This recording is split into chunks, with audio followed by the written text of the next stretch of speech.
자, 여러분 안녕하십니까, 모토라인입니다. 오랜만에 중고차 리뷰로 인사를 드리겠습니다. 풀악셀!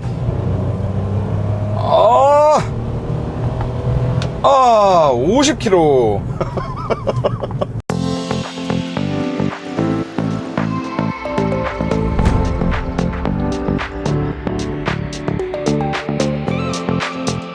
레이입니다, 레이. 16년식이고요. 아마 저희가 리뷰했던 모든 중고차들을 통틀어서 가장 싼 금액이 아닌가. 지금 시세가 800에서 900만원 정도에 형성되어 있는 차량이고요. 요즘에 또 오랜만에 국내에 경차가 출시됐잖아요. 캐스퍼. 그래서 이 또 캐스퍼 때문에 덩달아서 다른 경차들까지 좀 재조명이 되고 있는 그런 타이밍이 아닌가. 그러면 지금까지 아껴왔던 모토라인 법인차를 이쯤에는 이제 리뷰를 해도 되겠다. 진짜 오래 묵혔다. 드디어 리뷰를 하게 됐네요. 네. 자, 이 차량 1.0 NA입니다. 1.0 NA 차량이고, 그 악명 높은 4단 미션이 들어가 있어요. 장난감도 아니고 4단 미션. 자, 그런데 의외로 레이가요, 보시면 어지간한 상황에서는 코너를 돌 때 롤이 의외로 불안함이 없어요. 저희가 캐스퍼와의 비교 리뷰를 하면서도 좀 말씀을 드렸던 부분이기는 한데, 이 레이가 생긴 거를 보시면 아시겠지만 경차 규격을 딱 맞춘 상태에서, 바닥 쪽을 경차 규격을 딱 맞춘 상태에서 최대한 수직으로 차가 위로 이렇게 쭉 올라와 있단 말이에요. 그리고 캐스퍼도 높다 하는데 캐스퍼보다도 얘는 전고가 12cm가 더 높아요. 이 위에가 우와, 팔이 펴져요, 팔이. 아니 물론 제가 핀 거긴 한데, 이거 아무리 제가 폈어도 다른 차 타서는 이렇게 펴지는 차가 많지 않아. 그 대표적으로 에스컬레이드를 타도 팔이 이렇게 펴지지는 않아. 자, 그런데 이렇게 높은 전고, 얇고 높은 전고를 가지고 있다 보니까 이 고속으로 달릴 때 차선 변경을 한다던가, 아니면은 고속 선회를 한다던가, 요럴 때 차가 좀 롤이 심하게 발생되거나, 야, 차 그거 뒤집어지는 거 아니야? 그 다마스 맨날 뒤집어지잖아. 그 실제로 다마스는 길바닥에서 자빠링 해가지고 사람들이 같이 이렇게 세워주고 이런 모습들이 지금도 심심치 않게 올라오는 그런 차종이거든요. 그러니까 레이도 그런 거 아니야? 라고 생각하시는 분들이 좀 많은 것 같은데, 생각보다 지금도 이 4단 미션 1000cc를 쥐어짜면서 고속 선회를 했는데, 이럴 때도 사실 딱히 크게 불안함은 느껴지지 않습니다, 의외로. 그리고 저희가 이 차 가지고 영종도 같은 데도 막 가고 그러면은 가면서 인천대교 막 이런 거 건너잖아요.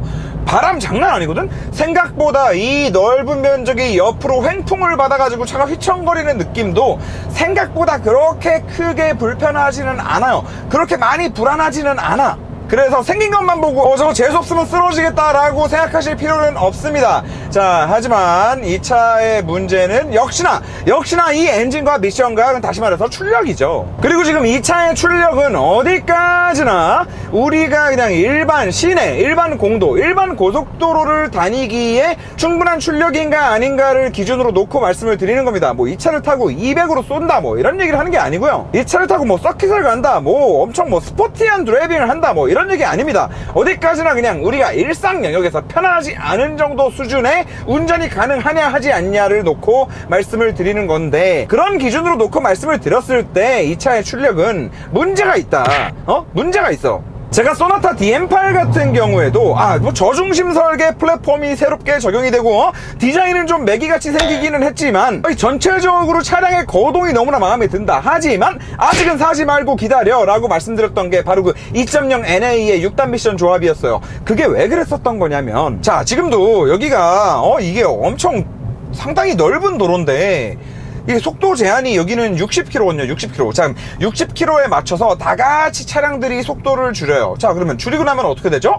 60km 도로고 나발이고 60km 카메라 지났다고 계속 60km로 가는 사람은 한 100대 중에 한 대? 대부분 다 속도를 쭉 올린단 말이에요. 그런 상황에 그냥 다른 차량들과 속도는 맞춰서 가속을 해줘야 될 거 아니야. 근데 그런 그냥 일상 영역에서의 가속, 50 to 80까지, 50km에서 80km까지의 가속, 이게 그 가속을 하는 모든 순간에 엔진이 터질라 그러거나 아니면은 내 가슴이 답답해가지고 미어 터지거나 둘 중 하나다. 아무튼 소나타 때 말씀드렸던 이제 그런 단점들 있죠. 네, 출력이 너무 답답하다. 그와 같은 맥락에서 이 레이도 이건 문제가 좀 심각한 차다. 그리고 이 레이 같은 경우에는 유난히 더 모닝과 캐스퍼에 비해서도 더 답답할 수밖에 없는 포인트가 있는데요. 이게 출력이 뭐 한 300마력이다. 이 상태에서 공차 중량이 50km 늘고 안 늘고는 사람이 크게 체감하기 힘들어요. 네. 그런데 얘 출력이 몇이야 지금? 이 상태에서 공차 중량이 50km, 100km 차이가 난다? 모닝과 캐스퍼에 비해서 물론 휠베이스도 이 녀석이 더 길고요. 그리고 휠베이스가 긴 만큼 더 넓은 실내 공간을 가지고 있다는 거는 너무나 잘 알고 있기는 합니다. 그런데 단지 실내 공간이 늘어났다라고 해서 어차피 똑같은 규격 안에서 만드는 박스카인데 어차피 똑같은 경차인데 공차 중량 차이가 어떻게 이렇게 많이 나냐? 얘는 지금 여기 옆에 B필러가 없단 말이에요. B필러가 오른쪽에.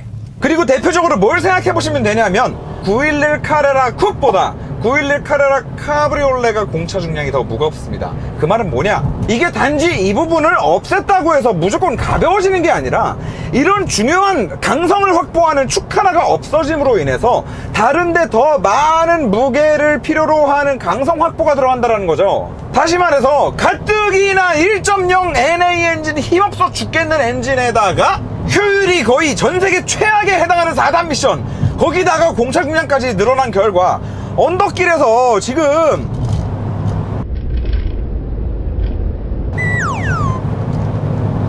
이게 그냥 이걸 완전 프락셀이거든요. 완전 프락셀. 그냥 개풀인데 RPM이 4000, 자 4500. 여기서 만약에 에어컨이라도 딱 킨다 라고 하면 이거는 그냥 도대체 이거를 타고 다니라고 만든 건가 싶은 생각이 막 드는 거죠. 그리고 그냥 거기서 끝나는 게 아니야. 그래, 이 고RPM으로 다니는 거에 그 귀가 좀 시끄럽고 해도 음악으로 커버를 한다고 치자. 얘 지금 경차잖아요. 경차. 경제성이 중요한 차라고. 그런 차가 RPM을 이 4,000, 5,000에 계속 걸고 다녀야 되는 이런 말도 안 되는 상황이 생기면 연비가 고속도로에서도 막 7km, 8km 나오는데 그런 말도 안 되는 상황이 지금 벌어지는 거다. 자, 그리고 이 미친듯이 답답한 주행 느낌이 또 언제 문제가 되냐면 경차를 타더라도 고속도로를 탈 일이 생기잖아요. 고속도로를 탔을 때 앞차가 너무 안 가. 너무 안 갈 때 어떻게 추월 차선 들어가서 추월은 해야 될 거 아니야. 근데 고속도로는 이미 100km야. 이미 100km에서 추월을 하려고 그러면 진짜 뻥안 치고 추월 차선 나갔다가 못하고 다시 그 자리로 들어오는 경우가 생겨요. 추월해야지 들어갔다가 그 자리로 다시 들어와. 그럼 뒷차는 뭐 하는 거지? 아마 그러겠지? 혹시라도 고속도로에서 경차가 깜빡이를 켜면서 옆차선으로 나갔는데 쟤는 왜 옆차선으로 나가더니 안 가지? 그리고 다시 들어온다. 그러면은 그런 좀 이렇게 속사정이 있다라는 거를 좀 알고 계시면 됩니다. 프락셀! 죄송합니다. 이게 최대한 빨리 나온 거예요, 지금.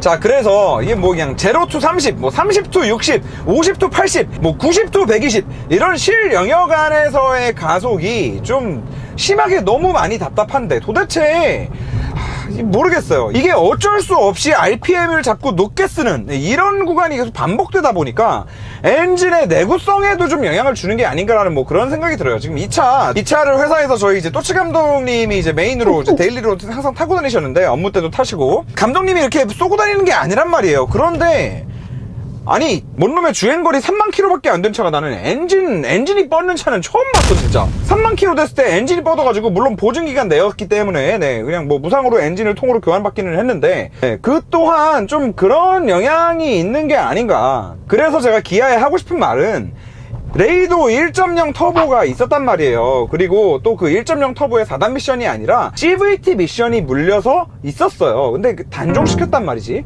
너무 안 팔렸대. 근데 솔직히 저는 그거는 핑계라고 봐요. 본인들이 캐스퍼처럼 아예 하위 트림부터도 얼마 뭐 한 70, 80만원 추가해서 터보를 탈 수 있게 해줬으면 그렇게 판매량이 안 나올 일도 없었을 거라고 봐.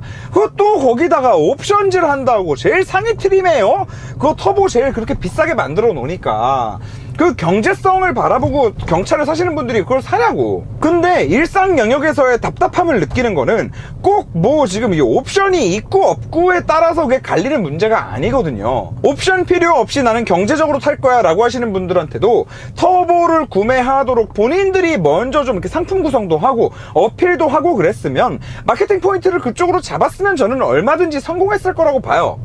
근데 그게 아니라 그냥 1.0 NA 엔진을 파는 게 더 많이 남으니까, 그리고 4단 미션이 더 많이 남으니까 그냥 이것만 주구장창 밀고 팔고 하다 보면 결국에는 그런 포지션이 본인들의 발등을 찍는 효과를 가지고 온 게 아닌가. 다들 경차에 대한 인식이 그렇잖아요. 아, 경차는 너무 안 나가. 야, 경차 탔는데 오히려 경차가 연비가 안 좋다며 뭐 이런 얘기들이 자꾸 들리는 게 결국에는 본인들이 터보를 밀었어야 되는데 이 말도 안 되는 조합을 계속 밀고 앉았으니까 뭐 그런 얘기들이, 그런 인식들이 생겨난 게 아닌가. 그게 결국에는 그 경차 시장이 전체적으로 좀 침체되는, 뭐 그런 흐름까지 좀 이렇게 이어진 게 아닌가라는 생각이 듭니다. 지금도 저 여기 맨날 리뷰하는 도로인데 에어컨 좀 켜고 밟으면 브락셀?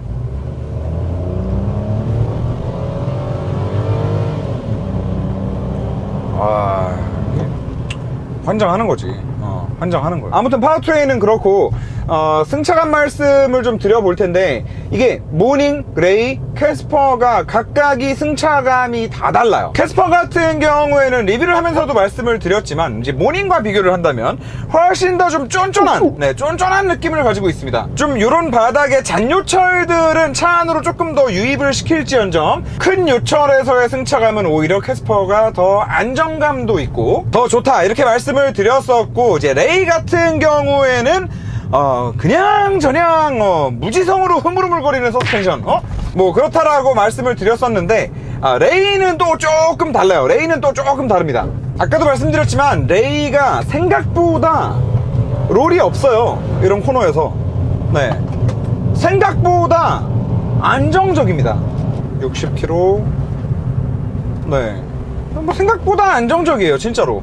자, 그래서 이렇게 생각보다 괜찮은데 라고 생각을 하다가 방지턱을 넘으면 이제 이런 생각이 들죠. 이렇게 세팅을 했으니까 그래도 이렇게 얇고 높은, 얇고 긴 차가 그렇게 롤이 없을 수 있었구나. 캐스퍼 같은 경우에는 어느 정도 그래도 최소한의 범프되는, 리바운드되는 양들을 에너지 흡수를 좀 충분히 시킬 수 있는 여유 마진을 준 상태에서, 그 상태에서 그래도 좀 쫀쫀한 느낌을 만들어줬다라고 하면, 얘는 그냥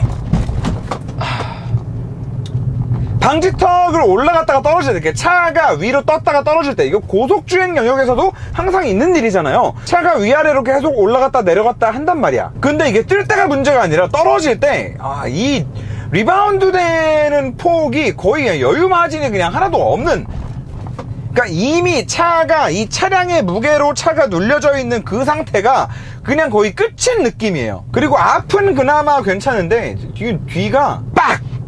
뻑도 아니고 텅도 아니고 빡! 그리고 지금 이 정도로 하던 느낌의 승차감은 일상주행을 하면서 이제 상당히 큰 좀 그 불쾌감으로 다가올 수도 있을 정도의 수준의 승차감이다. 이거 별로 저거는 진짜 부드러운 방지턱인데. 자, 이런 파워트레인과 이런 승차감을 가지고 있는 차입니다. 자, 그런데 어쨌든 이 차량 같은 경우에 만약에 중고로 구매하신다라고 하면은 저는 오늘 결국에는 추천을 드릴 거예요. 그리고 그 이유는 어디까지나 이제 실용성과 관련된 부분일 텐데, 지금 이 레이가 가지고 있는 실용성 있죠? 이 레이가 가지고 있는 실용성이 그나마 정말 경차스럽다, 경차답다 라는 말이 나오는 실용성을 갖추고 있기 때문입니다. 그리고 캐스퍼와의 비교 리뷰를 하면서도 말씀을 드렸지만, 지금 요 포인트 있죠, 여기 이 B필러 상단, 그리고 반대쪽 B필러 상단, 이 B필러 상단까지의 이 폭 차이가 캐스퍼랑 무려 20cm가 차이가 납니다.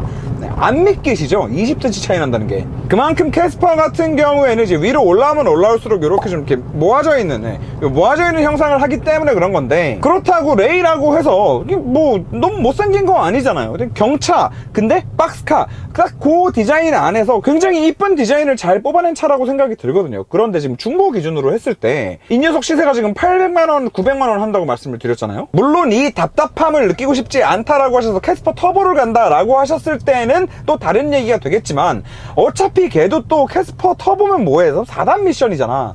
어차피 답답할 것 같다라고 하시면은 차라리 캐스퍼보다도 훨씬 긴 휠베이스를 가지고 있다 보니까 훨씬 더 넓은 이 뒷자리 공간을 가지고 있기도 하고, 또 덩치가 좀 있으신 분들은 이 B필러에 몸이 닿는단 말이에요. 레이도 마찬가지고 캐스퍼도 마찬가지예요. 그런데 경차들 중에서 또 이 B필러의 폭, A필러의 폭, 이 폭들 자체가 얘가 워낙에 똑같은 경차 규격이다 하더라도 위로 이렇게 수직으로 쭉 뻗어서 올라오는 이런 디자인을 가지고 있다 보니까 실내에서 주는 또 이 공간감의 차이가 엄청 커요. 그리고 또 이 앞 프론트 글라스, 이 루프가 끝나는 지점까지의 길이가 또 엄청 길잖아요.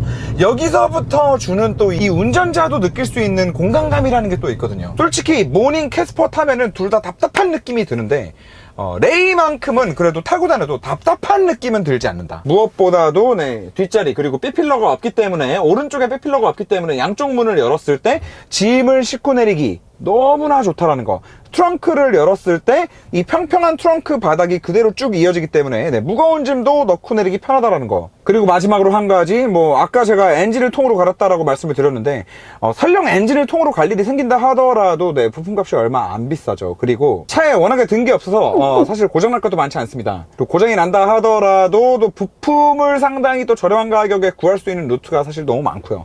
너무 많이 팔렸거든. 자, 아무튼 방금 말씀드린 모든 것들을 다 고려를 하고 지금 이 정도 컨디션을 가진 차량이다 라고 생각을 했을 때 800에서 900만 원이다 라고 하면은 저는 실용성, 경제성, 그리고 부가적으로 경차 혜택까지 함께 받아보면서 여러 가지로 종합적으로 봤을 때 합리적이지 않나 라는 생각을 좀 해봅니다. 다만 아까도 말씀을 드렸지만 이제 고속주행이 좀 많으시다거나 좀 심하게 답답함을 많이 느끼신다거나 하면은 1.0 NA는 좀 피하시는 게 좋고요. 그리고 혹시라도 레이 터보 1.0 터보에 CVT가 들어간 그 중고차 매물이 있다라고 하시면은 그것도 진짜 괜찮을 것 같고요. 집에 메인카가 한 대 있기는 하는데 출퇴근용이나 마실용 으로 한 대 사볼까? 라고 생각하시는 분들도 나쁘지 않을 것 같고요. 그래서 좀 이렇게 개인적으로는 경차를 무조건 그냥 싼 차, 조그만 차 이렇게만 생각할 게 아니라 거기서부터 오는 경제성이나 이제 편리함, 주차도 편하고 운전하기도 편하잖아요. 조그마면 골목길 다닐 때도 그렇고 이런 장점들을 보시고 경차를 또 사용하시는 분들이 좀 많아져서 또 제조사들이 좀 이런저런 경차들을 많이 출시를 좀 해줬으면 하는 바람이 있어요. 저는 경차를 좋아하는 사람이라서. 그리고 무엇보다도 제조사가 이 퀄리티를 좀 높여나가는데, 인식을 개선하는데 앞장서 줬으면 좋겠다라는 생각을 합니다. 그 레이 터보의 CVT는 진짜 왜 단종시켰는지 도저히 알 수가 없네요. 그냥 깡통 옵션 부터 선택할 수 있게 해주고 그랬으면은 그리고 광고 좀 때려주고. 경차가 답답하다고? 그 어느 쌍팔년도 얘기니? 광고 카피로 딱 얼마나 좋아. 그러면은 진짜 덩달아서 경차 시장 전체가 좀 다시 활기를 띨 수 있지 않았을까라는 생각도 들고. 아무튼 얘기하면 할수록 아쉬움도 좀 많이 남는 그런 차량인 것 같습니다. 자, 이 레이 모트라인 법인 2호기는 앞으로도 열심히 달리면서 모트라인의 지속된 성장과 계속 함께할 예정입니다. 아마 레이 터보가 부활하지 않는 이상 계속 가지고 있지 않을까 싶은데 계속 아껴주면서 잘 타겠습니다. 시청해주셔서 감사합니다. 다음에 또 재미있는 중고차 리뷰로 찾아뵙겠습니다. 안녕. 다음 주에 만나요.